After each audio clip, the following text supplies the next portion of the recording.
Thanks so much for joining us on KARE 11 News Now. I'm Michelle Beck. Let's get to your headlines. Developing right now, President Trump could be just hours away from issuing an executive order, likely happening today, that would lead to abolishing the Department of Education. Now, it's important to note the president doesn't have the power alone to shut it down. It does take an act of Congress and 60 yes votes in the Senate. Reports say a draft of the order tells the Secretary of Education to, quote, take all necessary steps, end quote, to close it. News on tariffs this morning and more setbacks for the Trump administration in court as Republicans move quickly to downsize the federal government. The man the president has tasked with identifying those cuts met with congressional Republicans who are facing growing anger from voters beginning to feel the pinch. NBC's Alice Barr is in Washington with the latest. Hi there. A lot of us have seen the scenes from town halls across the country of people voicing frustration over lost jobs or worries about benefits. Elon Musk now sitting down with both Senate and House Republicans to address concerns. And we're making good progress there. President Trump's top advisor, Elon Musk, meeting with Republican lawmakers Wednesday night, seeking to reassure as elected officials in both parties hear from constituents angered over sweeping job and spending cuts. We are all going to suffer from the consequences of these actions. Republicans largely defending Musk's Department of Government Efficiency, discussing a possible package to codify the cuts into law. He's helping us uncover all the spending and letting us know where the waste is. While pointing to angst among veterans over looming cuts. I wanted to make it crystal clear, and I did, that we have to make sure there's no degradation to veterans' benefits. And Elon Musk was crystal clear that there shall not be. That as the Veterans Affairs Secretary announced plans to slash 15% of its workforce, up to 80,000 employees. We're going to accomplish this without making cuts to health care or benefits. Democrats skeptical, saying the harm will land on veterans. A betrayal to the promise of our service members. It's going to mean longer wait times, fewer appointments. All as the White House looks to limit harm from new tariffs, announcing a pause on the 25% tariffs for cars and auto parts coming from Mexico and Canada, after hearing directly from the big three automakers.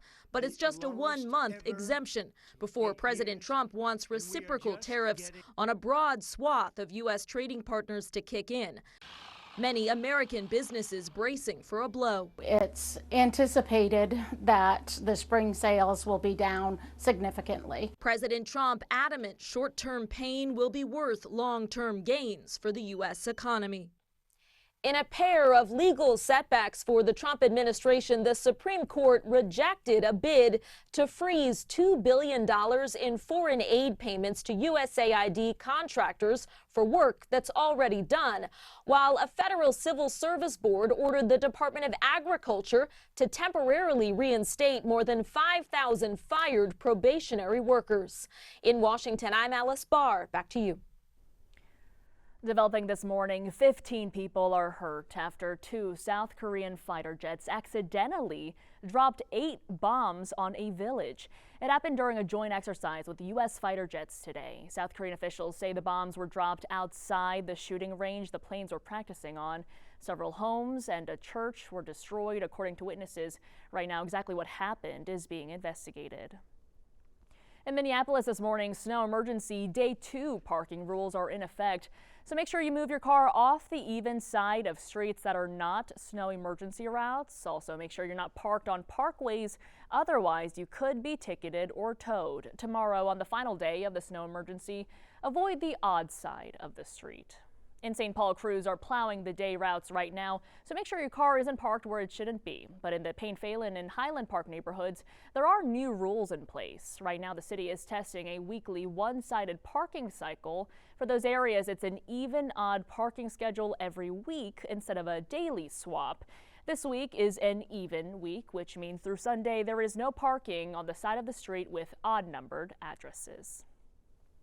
At the Capitol, lawmakers are pushing to drop the duty to retreat. It states a person is required to exhaust all options to escape before using reasonable force to defend themselves. This proposed change would apply more directly to confrontations outside the home, likely the case that inspired this debate. Audrey Russo is in St. Paul with more. By dinner time tonight, we'll know the steps that lawmakers are planning to take on the state's self-defense laws. Pretty much from what I could find, it all boils down to one question. At what point can you legally defend yourself if someone threatens you? The way the law reads right now, there's 4 standards that must be met before you can legally act in self-defense. You can't be the one who started the situation. You must believe that you're in danger of imminent bodily harm. That fear must be rational. And lastly, you must exhaust all reasonable chances to escape first. That last point is the sticking point. Supporters of changing the law want to see it removed because they say it strengthens self-defense rights. Critics, on the other hand, warn it could lead to more violence. Minnesota does have a castle doctrine, meaning that you have more leeway if you're threatened inside your own home. This proposed change would apply more directly to confrontations in the outside world. Like the state Supreme Court case that inspired this debate, court documents outline how in 2021, Early Blevins waved a machete on a Minneapolis train platform after another person threatened him with a knife. Blevins was convicted of second-degree assault, and last year the justices upheld that conviction, stating that Blevins had not exhausted every single chance to escape before pulling out the weapon. Back to you. For the first time, a Minnesota couple is opening up about their unimaginable loss. Their 11-year-old daughter, Lily, killed in a crash as they drove her to school. It happened last Wednesday in Independence in rural Hennepin County at the intersection of County Road 6 and 110. Morgan Wolf shares how the family is remembering her. She turned 11 on the 12th. She was like our flower child, just carefree,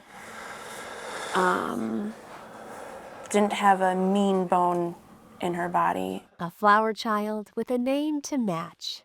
Lily Locano was a central piece to her family of 5. And she'd go out of her way just to make everybody feel special. Mom Emmy, special sweetheart, and Dad Eric, my little Lily Pad, were driving their kids to school when all of a sudden a truck ran a stop sign and hit them. Lily died from her injuries 2 days later. Jackson comes around the corner and Dominic comes around the corner, and then I keep looking for Lily to come around the corner. And she's...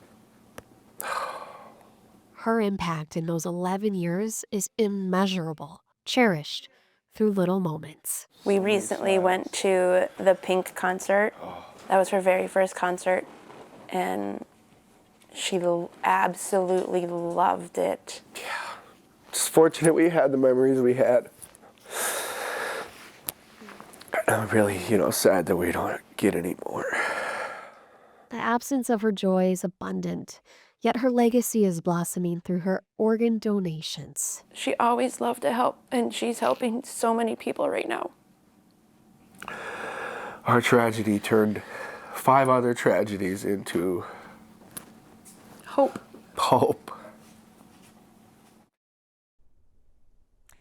This morning, the Minneapolis Parks Board says it's refining controversial changes to how families sign up for spring and summer sports. People packed the park board meeting last night after the board launched a centralized registration guaranteeing everyone who signs up for a spot on the team. But that also means pre-existing teams won't exist anymore, which some say impacts Black and Native players who rely on long-standing relationships with their teams.